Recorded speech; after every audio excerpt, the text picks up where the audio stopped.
জয়নিতাই জয় গৌর। উপস্থিত সকল ভক্তমণ্ডলী ভক্তিমতী মায়েরা, সর্বপ্রথমেই জানাই শ্রী শ্রী রাধা মাধব এবং গৌরহরি ও নিতাই চাঁদের শ্রীচরণে অনন্ত অনন্ত কোটি দণ্ডবত প্রণাম। সেই সঙ্গে এখানে উপস্থিত সকল সাধুগুরু বৈষ্ণব মণ্ডলী এবং ভক্তবৃন্দের শ্রীচরণে জানাই আমি এই অধমা কীর্তনিয়া শ্রেয়সী সরকার এবং আমার ক্ষুদ্র সম্প্রদায়ের পক্ষ থেকে সকলের চরণে রইল অসংখ্য প্রণাম।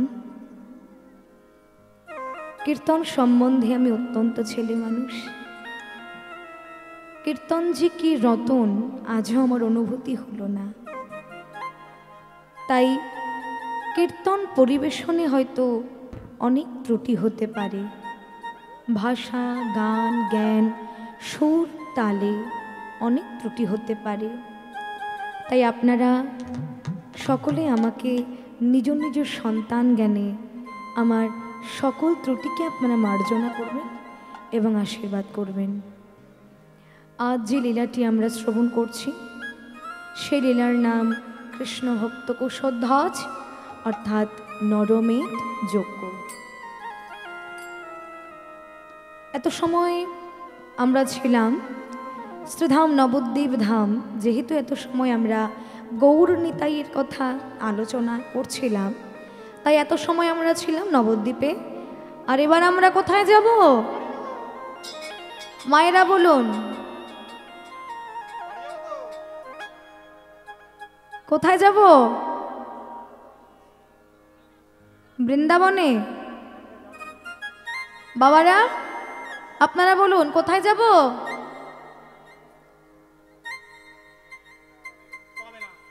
একটু জোরে বলুন। বৃন্দাবনে যাব, তাই তো? এই ঠান্ডার মধ্যে বৃন্দাবনে যাবেন তো? সত্যি যাবেন? সবাই যাব। যদি ঠান্ডা লাগে? লাগবে না, ঠিক আছে, চাদর আছে। আচ্ছা ঠিক আছে, চলুন সবাই মিলে বৃন্দাবন দর্শন করে আসি। তবে আমি কেন বললাম জানেন? কারণ বৃন্দাবনে শুধু শুধু যাওয়া যায় না, রাধে রাধে নাম কিন্তু বলতে হবে। রাধে রাধে নাম বলতে হবে, সেই সঙ্গে শঙ্খধ্বনি, উলুধ্বনি, হরিধ্বনি করতে হবে, হাত তুলতে হবে, অনেক খাটনি। তাই বলছি বৃন্দাবনে যাবেন এই ঠান্ডায়? ঠিক আছে, বিশ্বাস করে আপনাদেরকে নিয়ে যাচ্ছি। চলুন আমরা রাধে রাধে নাম বলতে বলতে, শঙ্খধ্বনি, উলুধ্বনি করতে করতে এই মনটাকে নিয়ে আমরা বৃন্দাবন দর্শন করে আসি। দেখি একবার টেস্ট করি। জয় রাধা রানী কি, রাধা রানী কি। বাহ, বেশ বেশ। সারাটা আসর এমন দেখতে পাবো তো? পাবো না? পাবো তো? ঠিক আছে, চলুন তাহলে চলুন আমরা বৃন্দাবন দর্শন করে আসি। আলিরি মোহে লাগে বৃন্দাবন নিকো,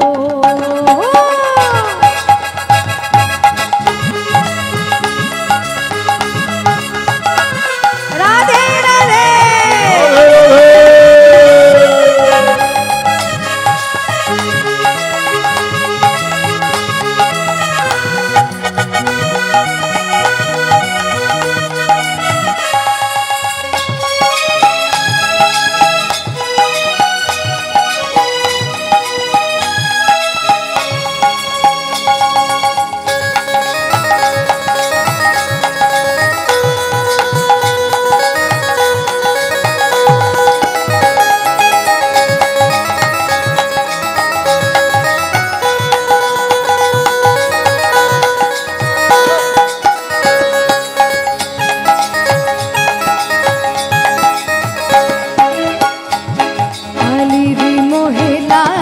वृंदावन को अरे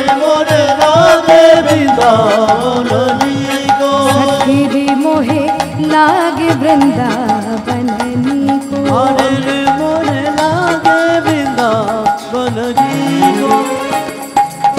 लागे वृंदावन को ला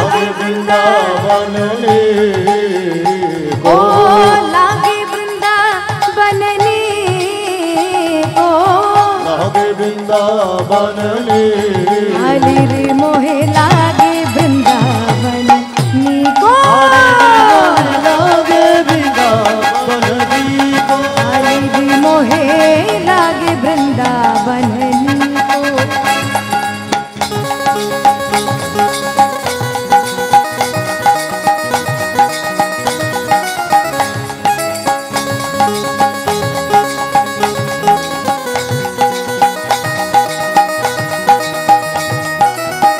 जय हो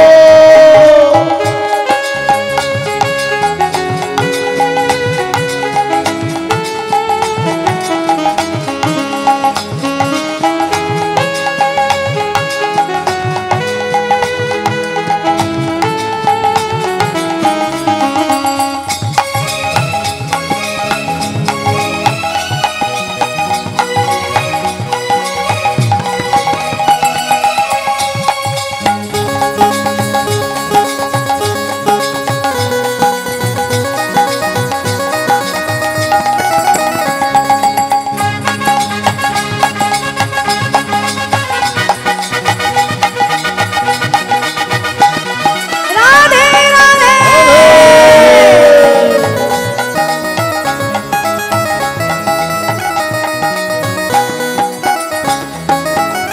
घर घर तुलसी ठाकुर सेवा घर घर तुलसी ठाकुर सेवा घर घर तुलसी ठाकुर सेवा घर घर तुलसी ठाकुर सेवा घर घर तुलसी ठाकुर सेवा ओ घर घर तुलसी ठाकुर सेवा दर्शन गोविंद जी को दर्शन गोविंद जी को ओ दर्शन गोविंद जी को दर्शन गोविंद जी को आलिर मोहे लागे वृंदावन राधे राधे वृंदावन लागे वृंदावन को मोहे लागे वृंदावन को राधे श्याम राधे श्याम राधे श्याम सीता राम राम राम राधे श्याम राधे श्याम राधे श्याम बोलो ध्वनि हरि बोल राम राम राधे श्याम राधे श्याम राधे श्याम राधे श्याम सीता राम राम राम राधे श्याम राधे श्याम सीता राम राम राम राधे श्याम राधे श्याम सीता राम राम राम राधे राधे श्याम श्याम सीता राम राम राम राधे श्याम राधे श्याम श्याम राधे श्याम राधे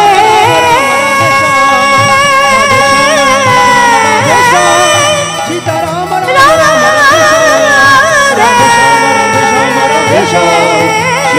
राम राम राधे श्याम राधे श्याम राधे श्याम सीता राम राम राम राधे श्याम सीता राम राम राम राधे श्याम जय राधा रानी की जय। राधा रानी की जय। राधा माधव की जय। राधा वल्लभ की जय। राधा रमन की जय। बांके बिहारी लाल की जय। वृंदावन धाम की जय। भक्तगण की जय। मायरा ठंडा লাগছে কি এটাও জয় রাধে রাধে এবার বৃন্দাবনে আমরা পৌঁছে গেলাম এবার লীলা আস্বাদন করতে হবে অনেক আনন্দ হলো সব হলো এবার কিন্তু লীলাটা দর্শন করতে হবে আবার আনন্দ হবে লীলার শেষে কেমন আজ গুরু পত্নীর সতীত্ব নাশ এবং ব্রহ্মার মানস পুত্র বেত্রাসুরকে বধ করবার পরে স্বয়ং ভগবান দেবরাজ ইন্দ্রের প্রতি হলেন রুষ্ট সেই কারণে স্বয়ং ভগবান এক নারী মূর্তি রূপ ধারণ করে দেবরাজ ইন্দ্রকে ভয় দেখাতে লাগলেন।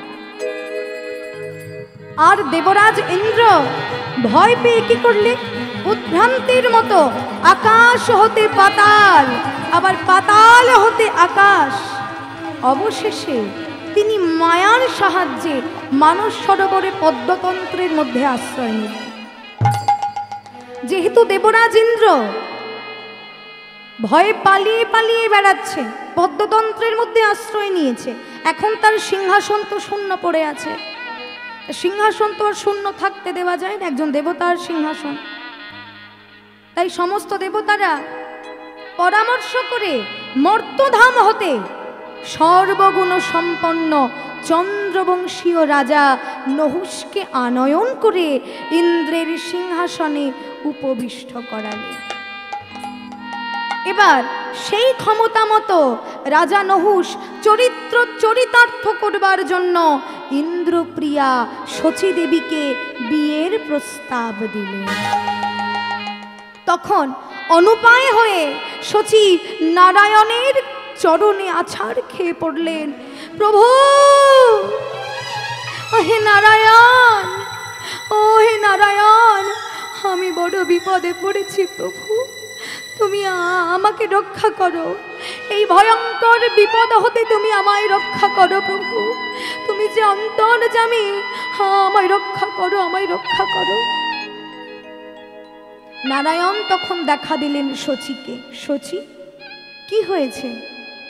তুমি আমার কাছে, আর তুমি কি বিপদে পড়েছো যে বিপদে পড়ে তুমি আমার শরণাপন্ন?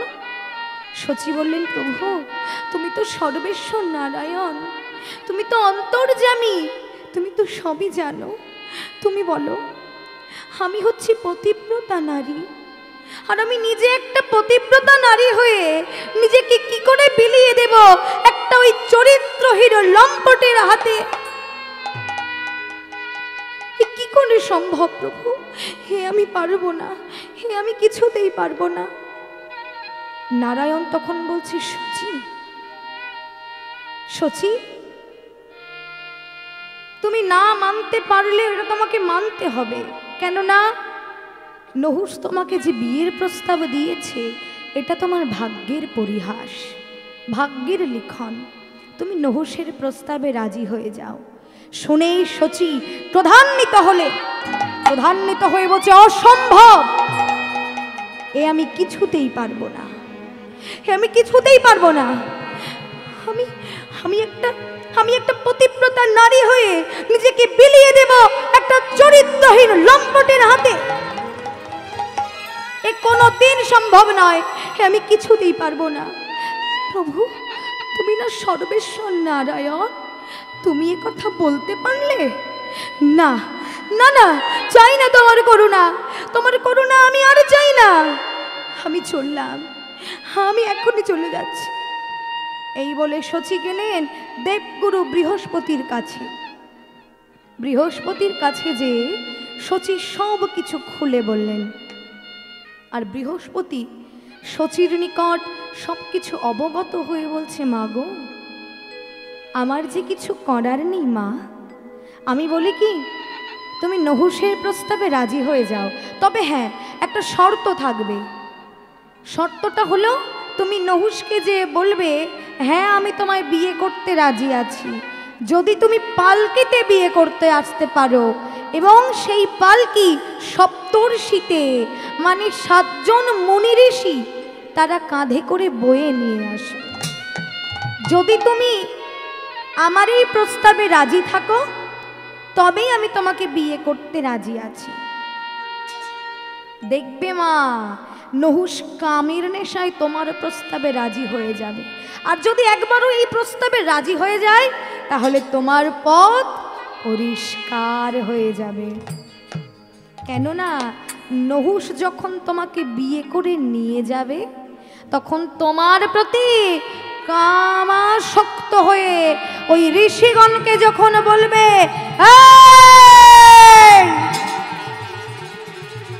তোমরা তাড়াতাড়ি পালকি নাও, আর অমনি ওই ঋষিগণ একজন কেউটে সাপের মতো গর্জন করে উঠবে, আর বলবেন না তোমার কথায় এই পালকি যাবে না। যেই এ কথা বলবে অমনি তোমার পথ পরিষ্কার হয়ে যাবে। এবার বাকিটা তুমি স্বচক্ষেই দেখতে পাবে। এবার তুমি ঘরে চলে যাও মা। শচী তখন বৃহস্পতির কথা মতো ঘরে না এসে সোজা গেলেন নহুষের কাছে। নহুষের কাছে যে নহুষকে সব কিছু খুলে বললেন। আর নহুষ সেই বৃহস্পতি যা বলে দিয়েছিল তাই তাই হচ্ছে। শচীকে পাওয়ার নেশায় আর কামের নেশায় তার প্রস্তাবে রাজি হলো যে শচী বেশ তুমি যা বলছো তোমার প্রস্তাবে আমি রাজি আছি। সেই মতো বিয়ের আয়োজন করা হলো। চারিদিকে বাজি বাজনা হচ্ছে। শুভ দিনে বিবাহ হচ্ছে শচী এবং নহুষের।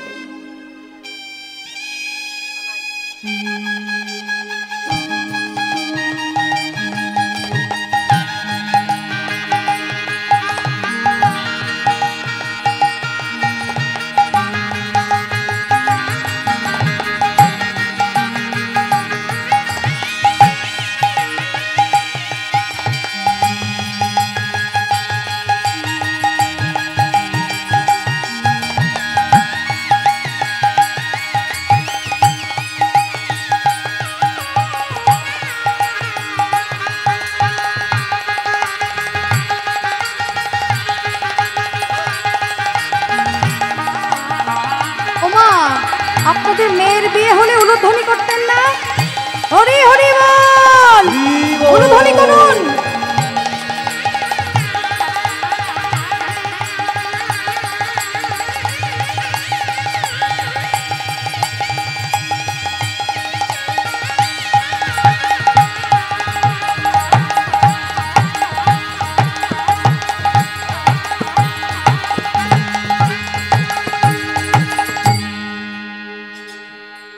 কি ব্যাপার?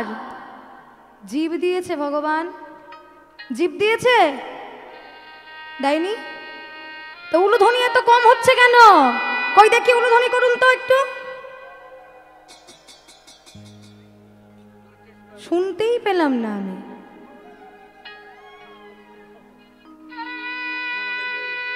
শীতকালে মনে হয় কুকড়ে গেছে, জিপ জিপ টিপ সব মনে হয় কুকড়ে গেছে, সেই জন্য উলুধ্বনি করতে পারছে না। উলুধ্বনি করতে হবে। ধ্বনি মানেই হচ্ছে রাধারানী। রাধারানীকে পেতে হলে ধ্বনি দিতে হবে। হ্যাঁ, তবে হরিবাসর পূর্ণ হয় না, তো পূর্ণ হয় না, এটা মনে রাখবেন সব সময়। জয় নিতাই, জয় গৌর। তেমন সময় শুভক্ষণে বিয়ে হচ্ছে। বিয়ে যখন হচ্ছে সকলে দেখছে যে বর আসছে। সেই সপ্তর্ষিতে যে বর যে পালকিতে আসছে সেই সপ্তর্ষিতে সেই পালকি টেনে আনছে। যেমন বললা তেমন কাজ, 7 জন ঋষি কাঁধে করে নিয়ে আসছে। এবার নহুষ তখন বলে উঠলেন, এই এই কে আছো? তাড়াতাড়ি পালকি নাও। আর ঋষিগণ খেপে গিয়েছে। এক একজন কেউটে সাপের মতো গর্জন করে উঠেছে আর বলছে, তোমার কথায় এই রথ যাবে না, এই পালকি যাবে না। যেই এ কথা বলেছে, নহুষ হচ্ছে রাজা, তার উপরে দেবতার সিংহাসন পেয়েছে, কত ক্ষমতা। সেই ক্ষমতা মতো রাজা নহুষ পালকি থেকে বেরিয়ে সজোরে, কি বললি তুই? এত বড় স্পর্ধা তোর, এত বড় সাহস, তুই আমার মুখের উপরে এত বড় কথা বললি? দাঁড়া, তোর মজা আমি এখনই দেখাচ্ছি। এই বলে অগস্ত্য মুনির মাথায় মারলেন এক লাথি। যেই লাথি মেরেছে সঙ্গে সঙ্গে মুনি অভিশাপ দিলেন, রাজন, ছি ছি ছি ছি, তুমি কামের বশীভূত হয়ে আমার মাথায় মারলে লাথি। বেশ, যখন তুমি লাথি মেরেছ তখন আমি তোমাকে অভিশাপ দিলাম, তুমি সর্পজনী প্রাপ্ত হবে, তুমি সর্পজনী প্রাপ্ত হবে, তুমি সর্পজনী প্রাপ্ত হবে।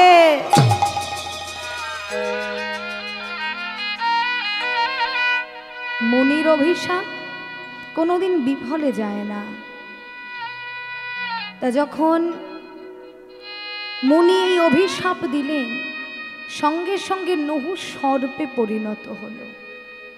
আর সর্পে পরিণত হয়ে কি করলো? বনে জঙ্গলে খেয়ে না খেয়ে বিচরণ করতে লাগলো। কিন্তু সেই রাজা নহুষেরই একটি পুত্র ছিল আগে, তার নাম যযাতি।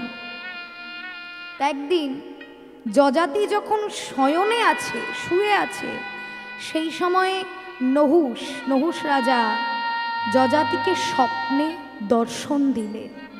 স্বপ্নে এসে বলছে, পুত্র পুত্র জাগো পুত্র, পুত্র আর ঘুমিয়ে থেকো না, একটু জাগো, আমি তোমাকে কিছু বলতে চাই। নহুষের কথা শুনে যযাতি জেগে উঠলেন। কে কে আমায় ডাকে? এ কি পিতা, তুমি? হ্যাঁ পুত্র, আমি এসেছি তোমার কাছে। বলো পিতা, তুমি কেন আমার কাছে এসেছো? বলো পিতা, আমাকে বলো। নহুষ তখন বলছে, আচ্ছা পুত্র, তুমি তো আমার পুত্র, আমি তোমাকে জন্ম দিয়েছি, এই পৃথিবীর আলো দেখিয়েছি, নিজের কোলে পিঠে করে আমি তোমাকে মানুষ করেছি, বড় করেছি। আচ্ছা তুমি কি পারো না পুত্র হয়ে নিজ পিতার মুক্তি দান করতে? যযাতি তখন কেঁদে কেঁদে বলছে, ও পিতা, তুমি এ কি বলছো? তুমি আমার পিতা আর আমি তোমার পুত্র। প্রত্যেক পুত্রের কর্তব্য পিতার আদেশ পালন করা। তুমি আমার জন্মদাতা আর তোমার আদেশ পালন করা যে আমার কর্তব্য পিতা।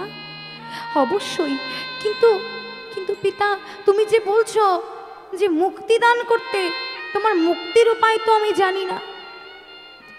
নহুষ বলছে, আমি বলতেই তো তোমায় এসেছি পুত্র। শোনো, একমাত্র আমি মুক্তি পেতে পারি যদি তুমি একটা যজ্ঞ করতে পারো। যজ্ঞ? কি সেই যজ্ঞ পিতা, যে যজ্ঞে তুমি মুক্তি পাবে? যে যজ্ঞে আমি মুক্তি পাবো সেই যজ্ঞের নাম হলো নরমেধ যজ্ঞ। কি বলছো তুমি এসব? কি বলছো পিতা? নরমেধ যজ্ঞ? হ্যাঁ পুত্র, নরমেধ যজ্ঞেই আমি একমাত্র মুক্তি পাবো, নয়তো আমার মুক্তির আর অন্য কোনো উপায় নাই। ও পুত্র, কি হলো? তুমি কি চিন্তা করছো? আমাকে তুমি মুক্তি দেবে না? পুত্র, কি হলো? চুপ করে আছো কেন? উত্তর দাও, আমাকে তুমি মুক্তি দেবে না? আমি এই সর্পজনমের যন্ত্রণা আমি আর সইতে পারছি না। তুমি আমায় মুক্তি দাও পুত্র, আমায় মুক্তি দাও। যযাতি মনে মনে চিন্তা করছে, সেটা কি করে সম্ভব?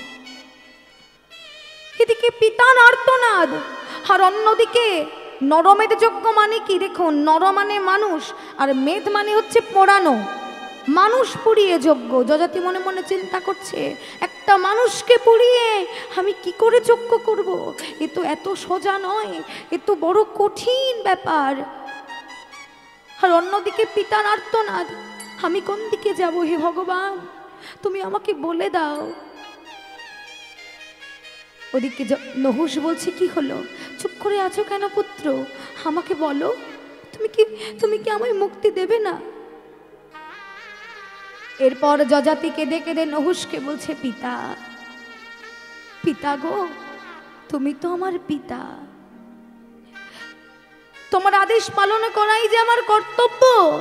তাই সে যত বড়ই কঠিন কাজ হোক না কেন, সেই যজ্ঞ আমি করবই, দেব। আমি দেব আমি নরমেধ যজ্ঞ।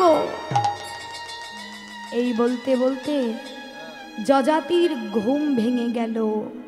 আর অমনি স্বপ্ন দর্শন করে উঠেই রাজা চঞ্চল হয়ে উঠলেন পিতার মুক্তি কামনায়।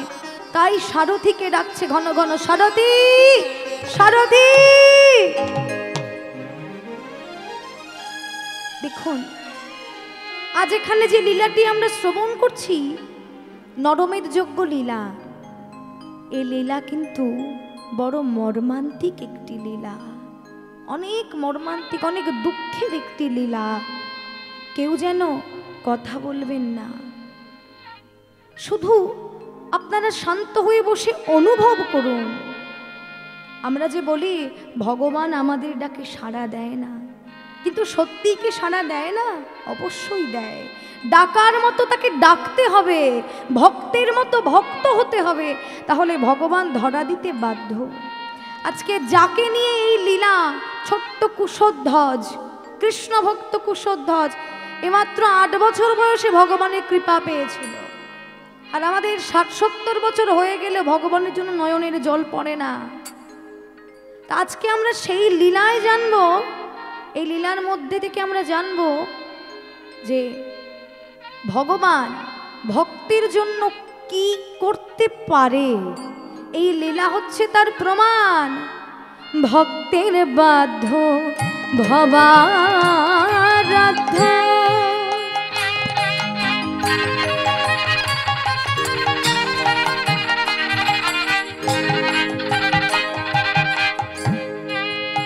রাধ লীলাব তরি, ভক্তের বাধ্য বাধ্য ভবারাধ্য, আর লীলায় অবতরে, ভক্তের লাগে দিবারাত্রি, খেলেছেন শ্রীহরি হরে। আর ভক্তের লাগে দিবারাত্রি, খেলেছেন শ্রীহরি। তার লীলা কিছুই বুঝিতে না, আর লীলা কিছু বুঝিতে নারী। ভগবানের লীলা কি বোঝা যায় মা? না, ভগবানের লীলা বোঝা দায়। তার লীলা কিছুই বুঝিতে না, আর লীলা কিছু বুঝিতে নারী। বলি কোন ভাবেতে খেলেছেন হরি, লীলা কিছুই বুঝিতে নারী। বলি কোন ভাবেতে খেলিছেন হরি, বলি মান অভিমান নয় যে তার। কোন হরি ভাবেতে হরি বল, হরি খেলিছেন বল। বলি মান অভিমান নাই যে তাহার, কোন ভাবেতে খেলিছেন হরি। বলি মান অভিমান নাই যে তাহার, কোন ভাবেতে খেলিছেন হরি। আজ মান অভিমান নাই যে তাহার, কোন ভাবেতে খেলিছেন হরি। মান অভিমান নাই যে তাহার। তার লীলা কিছুই বুঝিতে নারী। আর ভক্তের লাগে দিবারাত্র, খেলিছেন শ্রী হরি হরি। ভক্তের লাগে দিবারাত্র, খেলিছেন শ্রী হরি। তা সারথীকে ডাকছে রাজা। সারথী রাজার কথা মতো এসে উপস্থিত হলেন। রাজা মশাই বলুন, আজ্ঞা করুন। রাজা তখন বলছে, সারথী তুমি শীঘ্র করে একবার মুনি আশ্রমে যাও তো, যে মহামুনি বশিষ্ঠকে আমার কাছে নিয়ে এসো। সারথী তখন রাজার আদেশ নিয়ে মাথায় নিয়ে মুনি আশ্রমে গেলেন। মুনি আশ্রমে যে বশিষ্ঠ মুনিকে প্রণাম করে বলছে, মুনিবর আপনাকে নিতে পাঠিয়েছে রাজা যযাতি, আপনি শীঘ্র করে চলুন আমার এই রথে চেপে। বশিষ্ঠ মুনি আর কোনো কথা না বলে সারথীর রথে চেপে এলেন যযাতির রাজসভায়। বশিষ্ঠ মুনি যখন রাজসভায় এসে উপস্থিত হলেন, রাজা ছুটে এলেন, ছুটে এসে মুনিবরকে প্রণাম করলেন।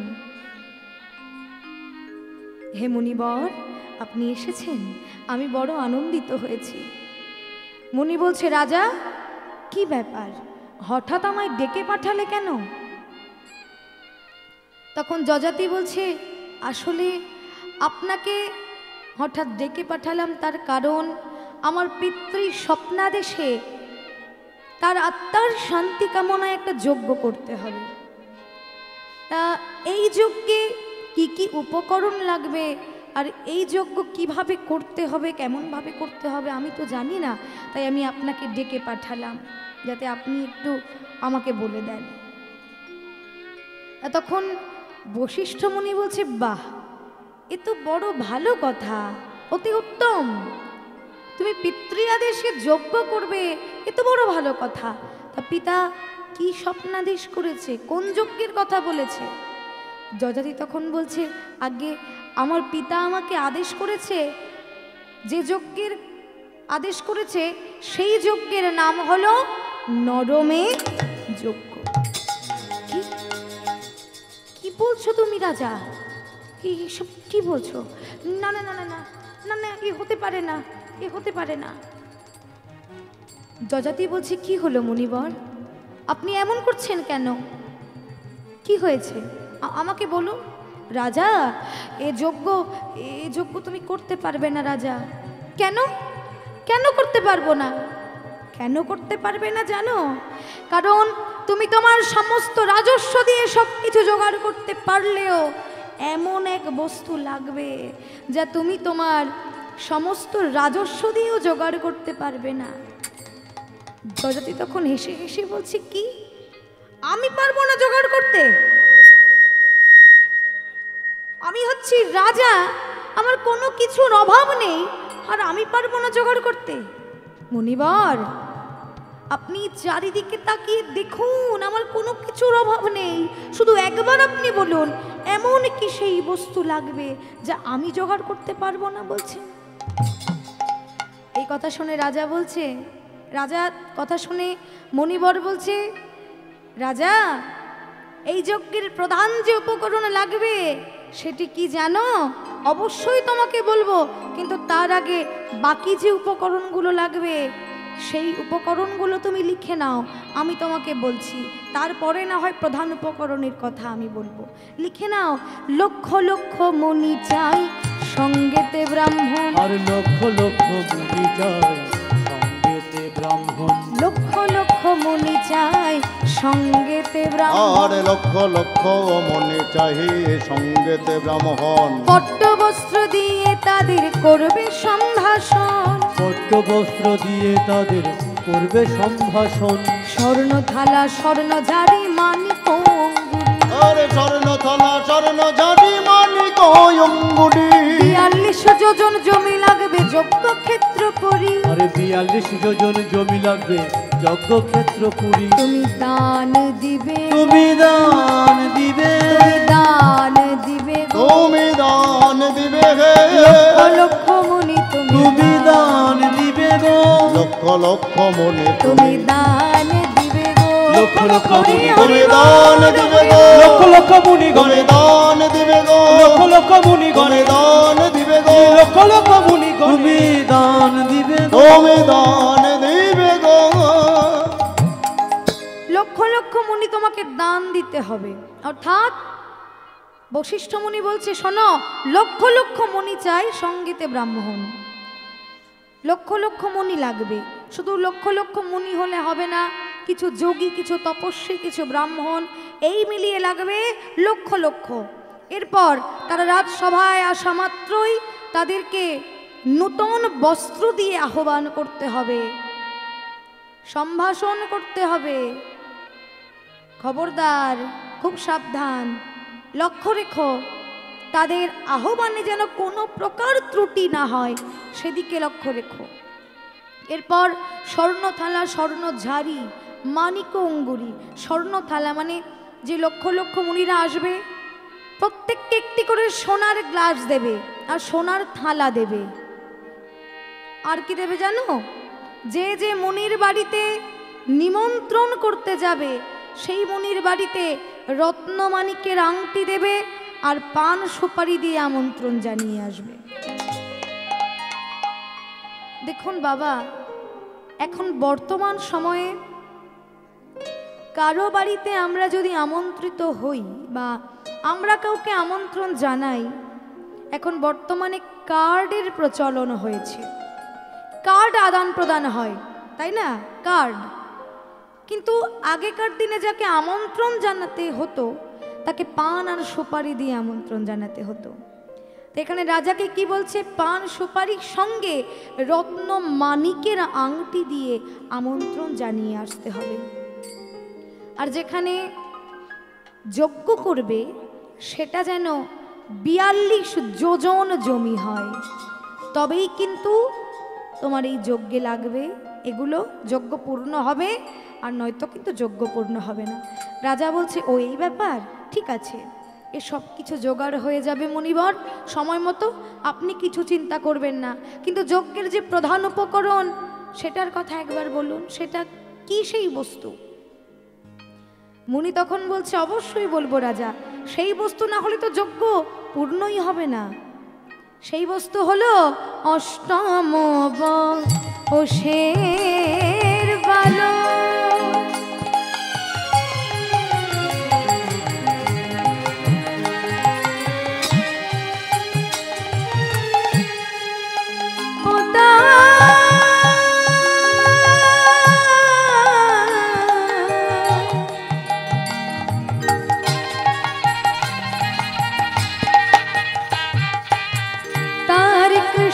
পদে মতি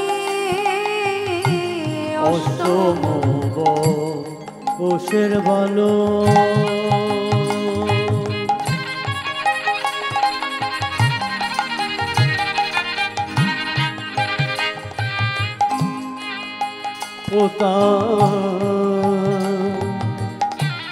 কৃষ্ণ পদে মতি, আর তাকে এনে দিতে হবে যজ্ঞের আগুনে আহুতি। আহুতি তাকে এনে দিতে হবে যজ্ঞের আগুনে আহুতি। তাকে এনে দিতে হবে যজ্ঞের আগুনে আহুতি। একটা কৃষ্ণ ভক্ত বালক লাগবে, একটা কৃষ্ণ ভক্ত বালক লাগবে। বলি যদি যজ্ঞ করতে চাও একটা কৃষ্ণ ভক্ত বালক লাগবে। তুমি যদি যজ্ঞ করতে চাও, তার অষ্টম বৎসর বয়স হবে। যদি হরি হরি যজ্ঞ বল, হরি করিতে ও তার অষ্টম বৎসর বয়স লাগবে। তবেই যজ্ঞ পূর্ণ হবে।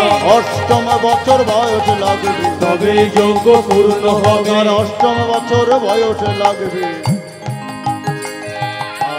আর তাকে এনে দিতে হবে যজ্ঞের আগুনে আহুতি। তাকে দিতে হবে যজ্ঞের আগুনে আহুতি।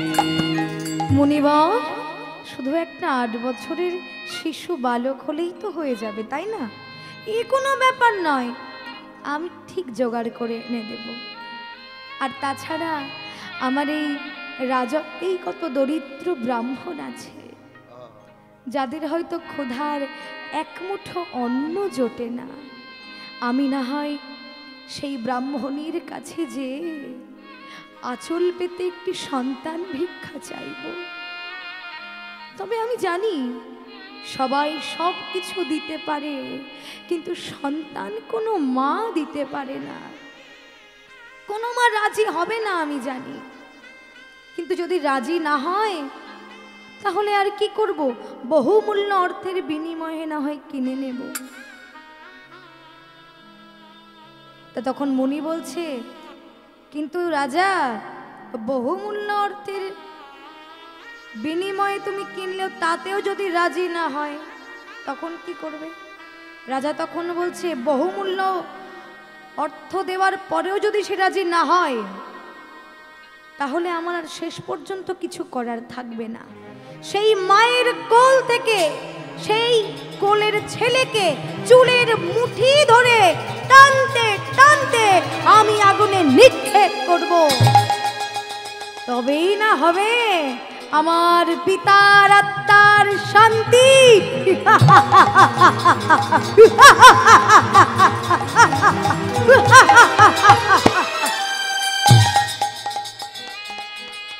মুনি বললেন, বেশ, তুমি যা ভালো বোঝো তাই করো, তবে শোনো, শুধু 8 বছরের বালক হলেই কিন্তু হবে না, তাকে হতে হবে কৃষ্ণ ভক্ত।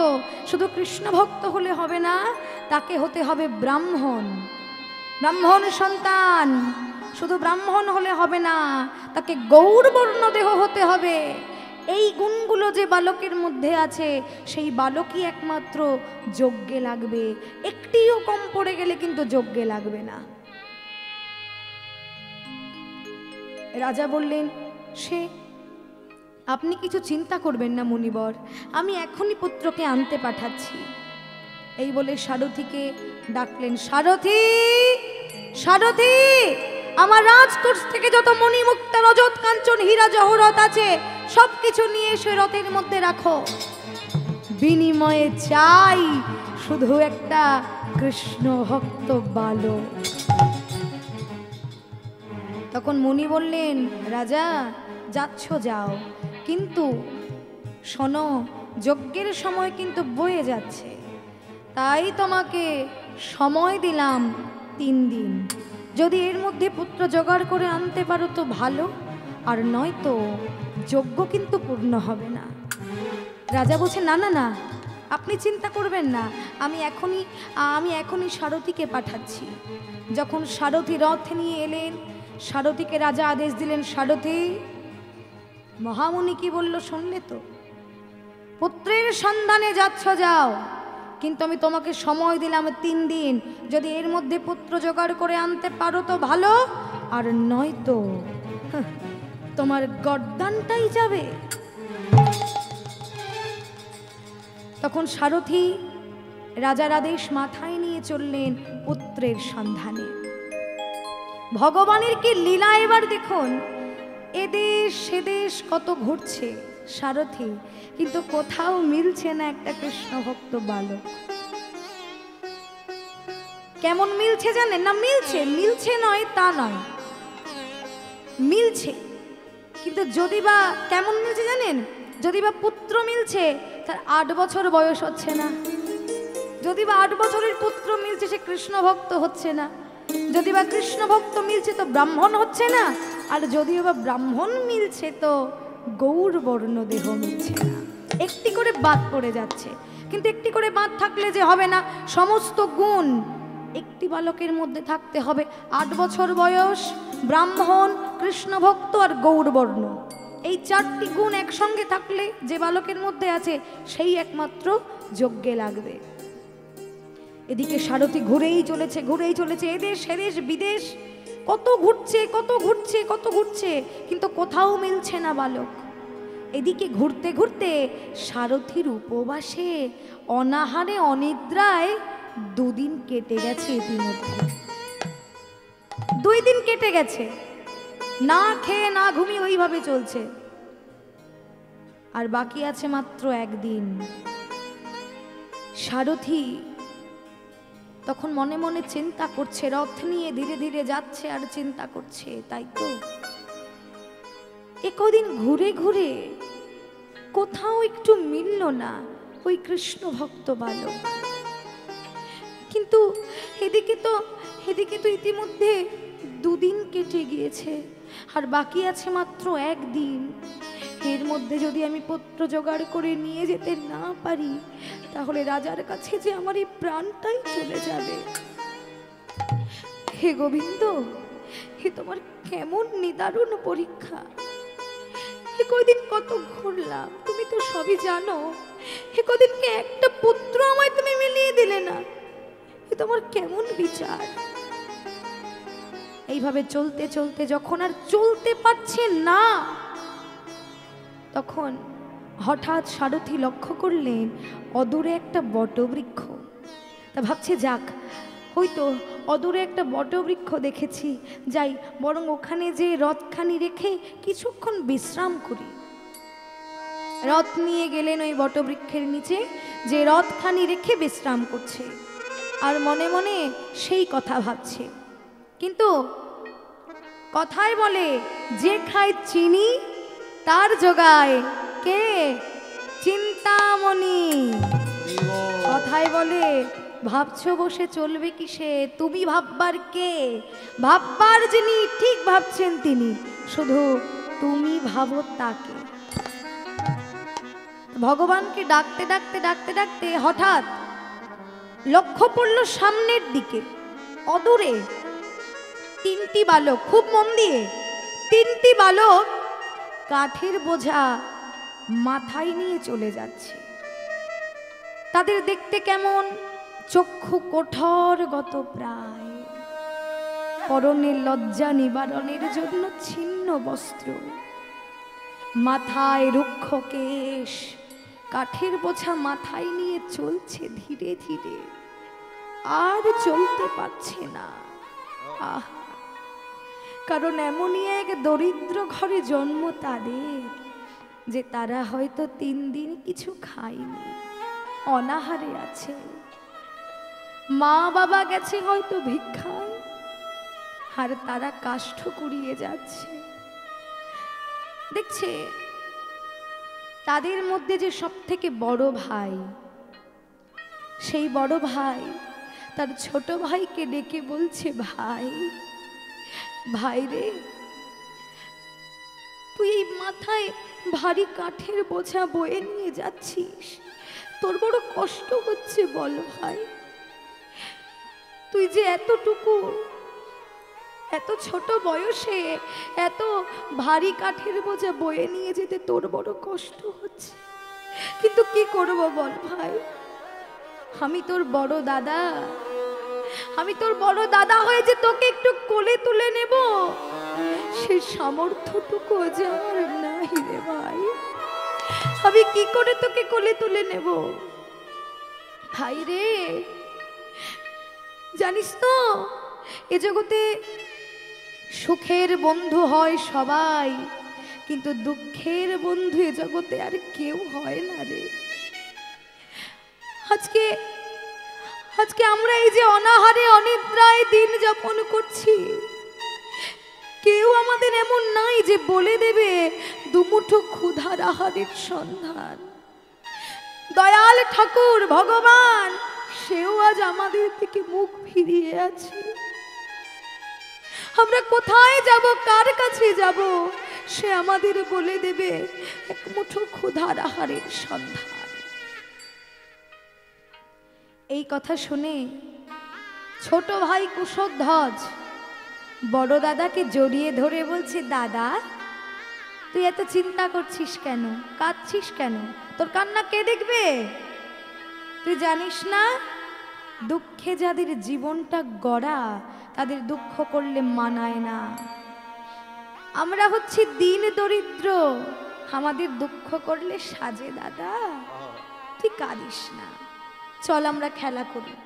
শ্রীনাথ বড় দাদা বলছে, কুশি তুই যে বলছিস খেলা করতে, কিন্তু ভাই পেটে ক্ষুধা থাকলে কোনো খেলা ভালো লাগে না।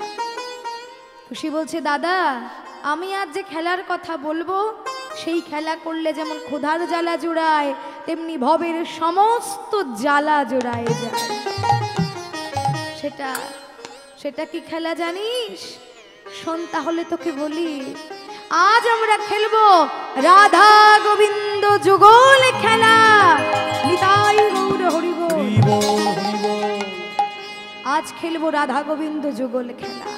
শ্রীনাথ তখন বলছে, আচ্ছা রাধা গোবিন্দ যুগল খেলা খেলবি, কিন্তু এই গভীর বনমাঝে তুই কোথায় পাবি রাধা, কোথায় পাবি কৃষ্ণ? বলছে, কেন দাদা, কথায় বলে না মন মে চাঙ্গা কাঠ মে গঙ্গা, মনে ভক্তি থাকলে বিশ্বাস থাকলে সব কিছু সম্ভব। তাই তুই আর মেজদা একটা কাজ কর, মনটা দাদা করে সাদা,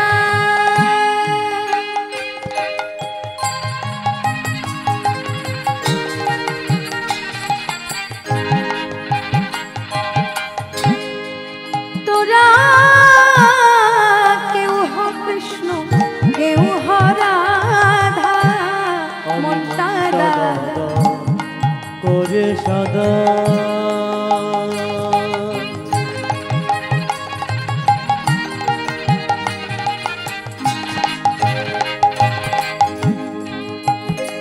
ভরা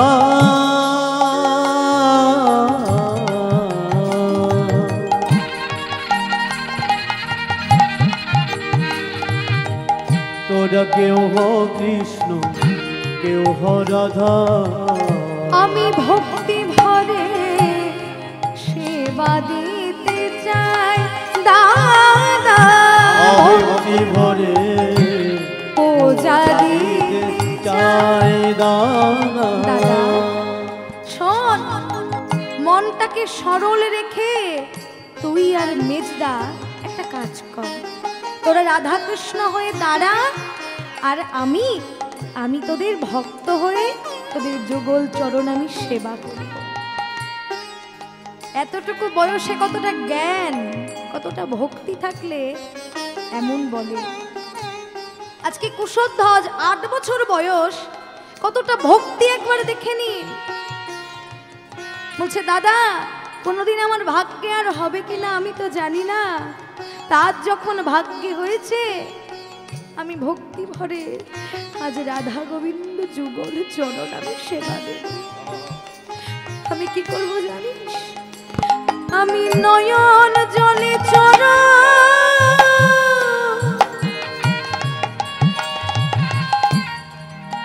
জলে চরণ ধোয়ায় দিব, আমি নয়ন জলে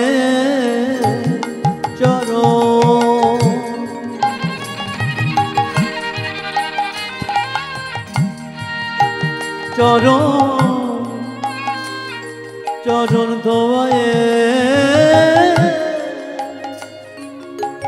দিব। আমার কোটি জন্মে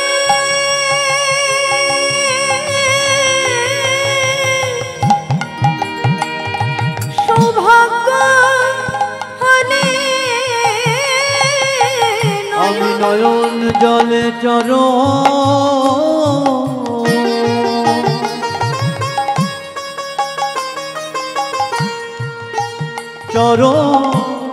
ধোয়ায়ে দিব। আমার কোটি জন্মে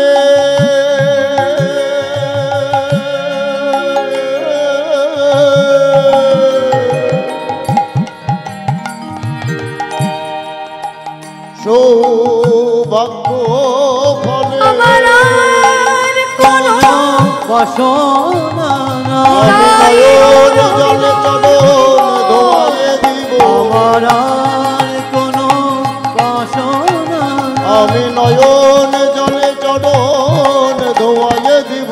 আর কোনো বাসনা নয়ন জলে চরণ ধোয়ায়ে দিব। আর কোনো বাসনা আমি নয়ন জলে চরণ ধোয়ায়ে দিব।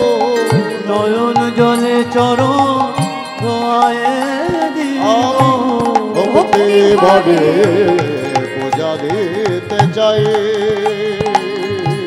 ভক্তি ভরে পূজা দিতে চাই। ভক্তি ভরে পূজা দিতে চাই। এই বলে কুশধ্বজ 2 দাদাকে রাধাকৃষ্ণ সাজিয়ে বন হতে কিছু ফুল তুলে এনে নয়নের ওই পবিত্র গঙ্গা জল দিয়ে পূজা করছে। হে কৃষ্ণ করুণা সিন্ধু করুণা সিন্ধু দীনবন্ধু জগৎপতে দীনবন্ধু জগৎপতে গোপেশ গোপিকা গোপিকা কান্ত রাধা কান্ত নমস্তু রাধা কান্ত নমস্তুতে। গোবিন্দ সেবা করছে। এই দৃশ্য দেখে সারথি অবাক হয়ে গেলে, এ কি, এ আমি কি দেখছি? ওই যে বালক পূজা দিচ্ছে ও তো কোনো সাধারণ বালক নয়, ও যে কৃষ্ণ ভক্ত। কিন্তু তার মানে আমি যার সন্ধানে এখানে এসেছি দয়াময় আমাকে মিলিয়ে দিয়েছে। ওই তো যে বলে পূজা দিচ্ছে, ও তো অবশ্যই কৃষ্ণ ভক্ত। দেখে তো মনে হচ্ছে 8 বছর বয়স, দেখতে অপূর্ব, গৌরবর্ণ দেহ, সব কিছুই তো মিলে যাচ্ছে, কিন্তু ব্রাহ্মণ কিনা এটা আমাকে জানতে হবে। তাই বসে না থেকে একটু ওর কাছে যাই। এই বলে কুশিকে ডাকছে, কুশধ্বজকে, ও বালক, বালক এদিকে এসো। কুশধ্বজ বলছে আমি? বলছে হ্যাঁ তুমি, এদিকে এসো। সারথীর কাছে এলেন, বলছে বলো। সারথী বলছে আচ্ছা বালক, তোমার নাম কি গো? আমার নাম আমি বলবো, কিন্তু আমার নাম শুনলে শুধু হবে না। আমরা 3 ভাই, এই হচ্ছে আমার বড় দাদা শ্রীনাথ, এই হচ্ছে আমার মেজ দাদা বল্লভ, আর আমি সকলের ছোট। আমার নাম কুশধ্বজ। আর আমার মা আমাকে আদর করে কি বলে ডাকে জানো? কুশি বলে ডাকে। সারথী বলছে বাহ, খুব সুন্দর নাম তো তোমার। তুমি যেমন সুন্দর দেখতে তেমনি সুন্দর তোমার নাম। আচ্ছা তোমার বাবার নাম কি? আমার বাবার নাম জনার্দন মিশ্র, আমি ব্রাহ্মণের ছেলে। তুমি কে? তুমি এত কিছু আমাকে জিজ্ঞাসা করছো কেন? কে তুমি? আর তোমাকে আমি বলবো কেন এত কিছু? আহা, রাগ করছো কেন? বাবা আমি কে জানো? তুমি আমাকে চিনবে না। আমি আজই তোমাদের গ্রামে এসেছি, আমি পথ ভোলা পথিক। তোমাকে দেখে ভালো লাগলো তাই তোমাকে ডাকলাম। আচ্ছা তোমাদের বাড়িটা কোথায় বলো তো? বলছে ওই দেখো, ওই যে তাল পাতার যে কুটিরটা দেখা যাচ্ছে, ওইটা আমাদের বাড়ি। জানো পথিক, আমরা 3 ভাই 3 দিন কিচ্ছু খাইনি, অনাহারে আছি। মা বাবা ভিক্ষায় গেছে, তারাও আজ 3 দিন ধরে কিচ্ছু খাইনি, অনাহারে আছে আমরা সবাই। খুব ক্ষুধা পেয়েছে জানো, কিন্তু কেউ আমাদেরকে ডাকে না, কেউ আমাদের কাছে আসে না, জানো আমরা গরিব বলে। সারথী তখন বলছে আহা, চিন্তা করছো কেন বাবা? এই দেখো, এই যে রথটা দেখছো, আমার পেছনে যে রথটা আছে, এই রথ পরিপূর্ণ করে আমি তোমাদের জন্য খাবার এনেছি। তাই তুমি আমাদের জন্য খাবার এনেছো? হ্যাঁ, আমি তোমাদের জন্য খাবার এনেছি, কিন্তু এই খাবার তোমরা কিন্তু পাবে, তার আগে আমি তোমার বাবার সঙ্গে একটু দেখা করব। তাই যাও যাও যাও, আমাদের বাড়িতে যাও। আচ্ছা বেশ, তাহলে তোমরা এখন খেলা করো, আমি ততক্ষণে তোমার বাবার সঙ্গে একটু দেখা করে আসি। তখন সারথী মনের আনন্দে রথ নিয়ে ব্রাহ্মণের কুটিরের দিকে চললেন। যেতে যেতে যেতে যেতে ব্রাহ্মণের কুটির দ্বারে এসে উপস্থিত হলেন এবং দেখছে যে ব্রাহ্মণ আজ কোনো ভিক্ষা না পেয়ে শূন্য ঝোলাটা ঠাকুরের সম্মুখে রেখে দিয়ে কাঁদছে আর বলছে, ঠাকুর এ কি তোমার নিদারুণ পরীক্ষা। যারা তোমাকে ডাকে, তোমাকে ভজে, তাদেরকে কি তুমি এমনি করে কাঁদাও দয়া? এতদিন জানতাম কেহ নাহি যার, তুমি আছো তার। আছো দয়ালু হরি, কি আছে আমার, কি দিব তোমার, আছোই নয়ন বাড়ি। ওহে দয়াল, আমার বলতে যে কিছু নাই,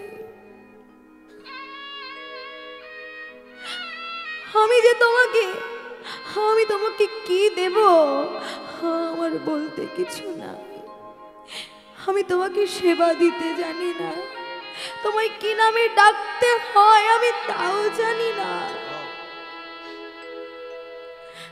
ওহে দয়াল, কিন্তু তোমায় তো ভজন করি, তোমায় এত ডাকি, এত তোমায় স্মরণ করি, তবুও তুমি আমাদের ডাকে সাড়া দাও না কেন দয়াল, কেন? আমার কাছে যে এই নয়নের জল ছাড়া আর কিছু না।